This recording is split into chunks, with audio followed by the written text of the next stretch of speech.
Hi, this is Barb. Welcome to my site. This year I decided to carve a real pumpkin and to carve it in a sculptural way, hoping that it would reflect what my grandson looks like. So first it became evident that I needed tools. So I took a tin can, cut some strips, and then I wrapped those strips around the ends of old markers or toothbrushes. That way it gave me a way to gouge out the details. You need to draw the image onto a pumpkin so that you have something to follow. It doesn't stay very long, but at least it gives you an overall proportion.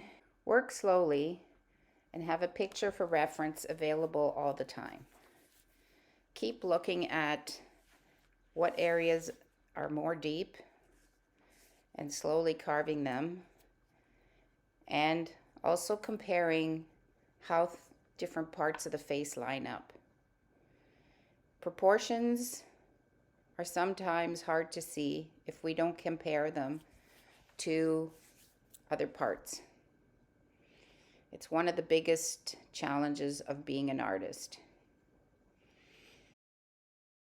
When it comes to the eyes, in order for them to have life, there's usually dark sections when we look at an eye.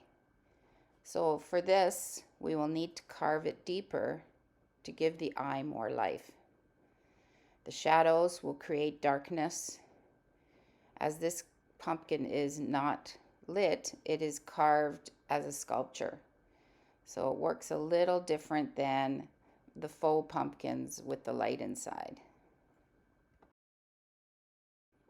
The picture I used had my grandson biting his bottom lip. So his teeth were over his bottom lip, which proved to be quite challenging. It kept looking like it was somewhat of a buck tooth, so I changed it.